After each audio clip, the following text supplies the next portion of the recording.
চারটি জিকির করলে আল্লাহ কখনো আপনাকে একা ছাড়বেন না। আমরা কিন্তু সব সময় চাই যে আল্লাহ আমাদের সাথে থাকুন এবং সকল বিপদ আপদ থেকে আল্লাহ আমাকে হেফাজত করুন। সুতরাং চারটি জিকির আপনি নিয়মিত করবেন।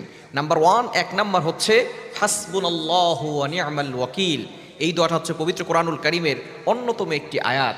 4 নম্বর পারার 11 নম্বর পৃষ্ঠার 15 নম্বর লাইন সূরা আল ইমরানের 173 নম্বর আয়াতে আল্লাহ তাআলা এই ছোট্ট একটি আয়াতের কথা বলেছেন, হাসবুনাল্লাহু ওয়া নি'মাল ওয়াকিল।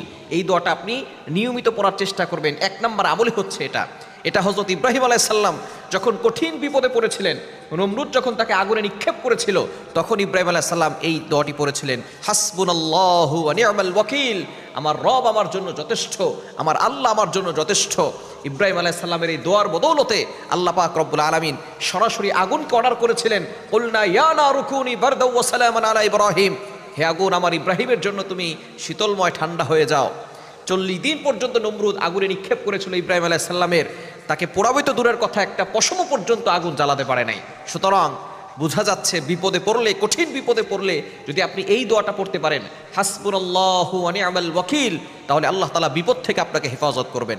তাহলে এক নাম্বার জিকির হচ্ছে হাসবুনাল্লাহু ওয়া নি'মাল ওয়াকিল। নাম্বার 2 নাম্বার জিকির হচ্ছে সুবহানাল্লাহি ওয়াল হামদুলিল্লাহি ওয়া লা ইলাহা ইল্লাল্লাহু ওয়াল্লাহু আকবার। এই চারটি বাক্য আল্লাহ তাআলার কাছে খুব বেশি প্রিয়। আহাব্বুল কালামি ইলাল্লাহি আরবা। আল্লাহ তাআলার কাছে চারটি বাক্য সবচেয়ে বেশি প্রিয়, সেটা হচ্ছে সুবহানাল্লাহ, আলহামদুলিল্লাহ, লা ইলাহা ইল্লাল্লাহ, আল্লাহু আকবার। এই চারটি বাক্য বেশি বেশি পড়বেন।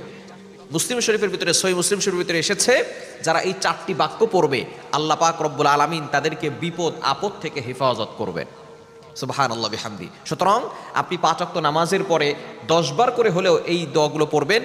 এবং একটি হাদিস রয়েছে 33 বার করে পড়া, সুবহানাল্লাহ 33 বার, আলহামদুলিল্লাহ 33 বার, আল্লাহু আকবার 33 বার, এবং চতুর্থ বারের সময় আপনি লা হাওলা ওয়ালা কুওয়াতা ইল্লা বিল্লাহিল আলিয়্যিল আযীম, লা ইলাহা ইল্লাল্লাহু ওয়াহদাহু লা শারীকা লা, লাহুল মুলকু ওয়া লাহুল হামদু ওয়া হুয়া আলা কুল্লি শাইইন, এটা পড়বেন। তবে অবশ্যই এই দোয়াগুলো আপনি বেশি বেশি পড়ার চেষ্টা করবেন। 2 নম্বরে সুবহানাল্লাহি ওয়াল হামদুলিল্লাহি ওয়া লা ইলাহা ইল্লাল্লাহু ওয়াল্লাহু আকবার। 3 নম্বর আমল হচ্ছে লা হাওলা ওয়ালা কুওয়াতা ইল্লা বিল্লাহ। এই হাদিসটির খুবই গুরুত্বপূর্ণ ফজিলত রয়েছে। এই আমলটি যারা করবেন আল্লাহ তাআলা তাদেরকে বিপদ আপদ থেকে হেফাজত করবেন। সহিহ মুসলিম শরীফ, আবু দাউদ শরীফ, তিরমিজি শরীফের ভিতরে রয়েছে। নবীজি সাল্লাল্লাহু আলাইহি ওয়াসাল্লাম জানিয়ে দিয়েছেন, এরা হচ্ছে জান্নাতের ভান্ডার। যারা এই দোয়া পড়বে বিপদ থেকে আল্লাহ হেফাজত করবেন এবং আল্লাহ পাক রব্বুল আলামিন তাকে অভাব থেকে হেফাজত করবেন এবং আল্লাহ তাআলা তার দোয়াগুলো কবুল করবেন। সুতরাং 3 নম্বর আমল হচ্ছে লা হাওলা ওয়ালা কুওয়াতা ইল্লা বিল্লাহ। 4 নম্বর আমল হচ্ছে ইস্তেগফার।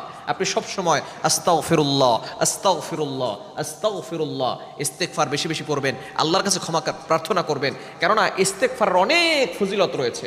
29 নম্বর পারার 12 নম্বর পৃষ্ঠা সূরা নূহের 10, 11, 12 নম্বর লাইনগুলোতে আল্লাহ পাক রব্বুল আলামিন জানিয়ে দিয়েছেন, ফাকুল তুস্তাগফিরু রাব্বাকুম ইন্নাহু কানা গাফফারা ইউরসিলিস সামাআ আলাইকুম মিদরারা ওয়া ইউমদিদুকুম বিআমওয়াল ওয়া বানিনা ওয়া ইয়াজআল লাকুম জান্নাতিন ওয়া ইয়াজআল লাকুম আনহারা।